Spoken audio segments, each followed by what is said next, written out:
Hey guys, I hope you're doing great today. We're going to go ahead and jump in with just trying to define what is morality, right? What do we mean by morality? And the first thing I'll say about that is we don't mean anything different than ethics. We're going to be using ethics and morality interchangeably here. So you might have heard like some philosophers or some people might sometimes make a distinction between ethics and morality, but for the most part, most philosophers don't care to distinguish between these two things. The idea of ethics is just simply what are the right ways to act, right? What are the right standards to conduct your own behavior, right? Is it about following rules or trying to maximize some certain like consequence or result? What, right? How does virtue affect it? But the question of ethics and morality is just this question about how should you act? And so the thing maybe to think about, the real distinction to make is between things like ethics on the one hand, which is an example of a prescriptive discipline or a normative discipline, and things like sociology or anthropology on the other hand, right, which we might call a descriptive discipline. So the idea is like in sociology, what we want to do is we just want to describe, right, descriptive, how do societies function? Whereas in ethics, we want to say, okay, but how should they function? Right? So in sociology, right, I'm being a good sociologist if I just take if I take any sort of evaluation out of it, right? If I just try to say, hey, these people ate meat and they had this societal structure and on Saturdays they did this cultural get together and, yada, yada, yada. I'm just describing how they function. And I might do like sociology of the past, right? Like how did societies function, right? The future, how will societies function, or the present, how do societies function right now. But the point is, all of it is just a description. I'm not trying to say good or bad or yes or no about any of it, just like, yeah, it happened, or it will happen. Ethics, on the other hand, is trying to figure out, no, what are the right ways to conduct ourselves, right? Sure, this person stole that money. Should they have stolen that money? Was that the right thing to do? Right? So in ethics, we don't want to know just how do people act or even how will they act, but we want to know how should they act. What would be the right way to act? The good way to act? The proper way to act? And of course, as we're thinking about all this, you might be thinking like, wait. All of that, like, right way to act. I mean, like, I don't know, just ask your society, right? And so that just boils down to just sociology again, right? Well, that's actually just a really particular moral view, right? Something that we call cultural relativism. That this idea that morality just boils down to whatever the society it does. But just like we want to distinguish between normative disciplines and descriptive disciplines, we want to distinguish between conventional morality and critical morality, right? I'm color coding this purposefully here, right? The idea is that so we can think about descriptive disciplines as corresponding to this conventional morality, right? Where all that you do in conventional morality is you just ask, hey, what does the society believe is the case, right? Does the society believe in killing, and if so, in what circumstances? But in critical morality, we want to figure out, no, what should they believe in? Right? So if I go back to 1835 US, right, and I could investigate their conventional morality, and that includes things like thinking that slavery is not a moral problem at all, right? But what we don't want to just like record how people happen to be thinking about this stuff. We want to be critical. We want to be able to say, no, people used to think something and they were wrong about it. That wasn't the right morality to have. Right? If all that we do is we just say, oh yeah, well, whatever the conventions of the society are at, right? Like then there's no sense in which we can criticize and like grow and make better and better moralities, right? So the idea is we don't want to just take for granted the rules of any particular society. We want to critically try to evaluate what should the rules be. What are the right rules to have? Okay. So to do this, we're going to break morality into three types of things, or into three categories here. And when I say morality here, I'm generally speaking going to be talking about critical morality. Conventional morality, I'm going to largely set aside, right? The idea is we don't care about that. We don't care about how people happen to act. I don't care if people happen to be vegetarians or happen to eat meat. I care about, should I actually eat meat? Should I actually be a vegetarian? Like, I don't care what people actually do. I want to know, what should I do? Okay, so the three parts of critical morality we can break up into these in these ways. So we can think about meta ethics. I have it here at the bottom, and this gets at those really deep questions that you might already be asking, right? Like, hold on, is there even a right answer to any of this?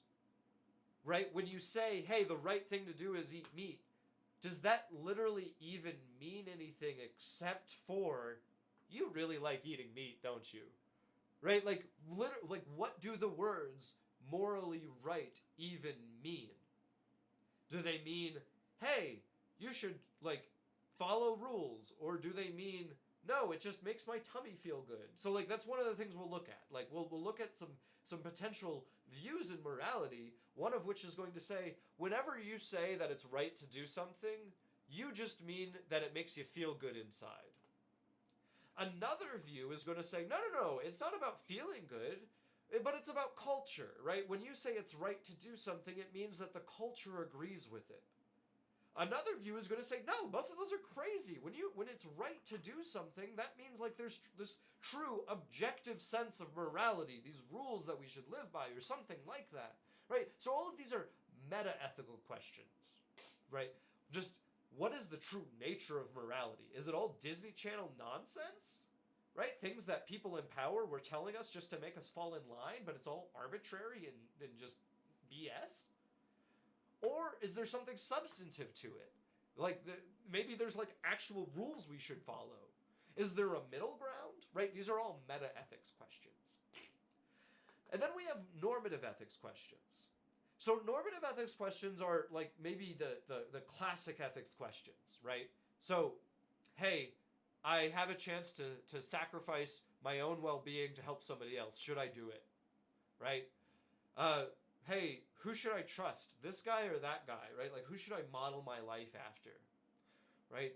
What duties do I have? Do I owe anything to you as my neighbor, right? Do I owe, like, me, how about me as a professor and you as a student, right? Like, what's my obligation to you? Like, what sort of respect do I owe you? What sort of respect do you owe me? Right? So these are kind of like your classic first order ethical questions that are just like, no, really, what should I do? Now, set aside the nature of what it means to say that it's right to do something, right? So, like, let me put it like this. A meta-ethics statement might say something like, hey, you shouldn't kill, right? Or a meta-ethics question might be like, under what circumstances is it okay to kill? The normative, or the meta-ethics question, so that's the normative ethics question, is under what circumstances is it okay to kill? The meta-ethics question is, what do you even mean when you say it's okay to kill in a situation? Right? Like, are you just saying that you like it or something? Set aside when you actually think you should do it. What do you mean when you're talking about all this stuff? And then value theory is about trying to figure out, all right, what is it that actually has value in this world? So, like, for instance, here's something that has value, right? My car. My car has value. I mean, here's a sign. I paid money for my car, right? I continue to, and I don't want it to be taken away. But, like, I only care about my car insofar as it gets me other things. So we might call that what we call an instrumental value. And we'll talk about this more in a few weeks. This is just to give you a taste right now. But, right, like, an instrumentally valuable thing is something that you value just because it gets you something. But then I could ask, okay, so what do I value intrinsically? Right, what do I value for its own right? Not because it gets me something, but because it's good for itself. Right, and, like, as soon as my car stops getting me something, I don't value it anymore. So like we can ask ourselves, what is it that you're in like what is it that you're after? Not as just a stepping stone, but as the end goal. And similarly, we could ask, is that the same for everybody, or like how does it differ? Right? What things are valuable no matter who you are, and what things depend on who you are? So these are questions of value theory. And so all of these are going to relate, right? Like knowing what's valuable might inform what obligations I have, and that might also tell me or like have to do with what I think an obligation even is, right? I might think an obligation is this sort of thing, and here are the specific obligations I have, and it's because of these sort of valuable things in the world. So the point of this is just to give you 3 different branches of different types of ethical questions, and oftentimes we'll see things like, we'll find things at the intersections of them, or we'll see the ways in which these categories are going to intersect.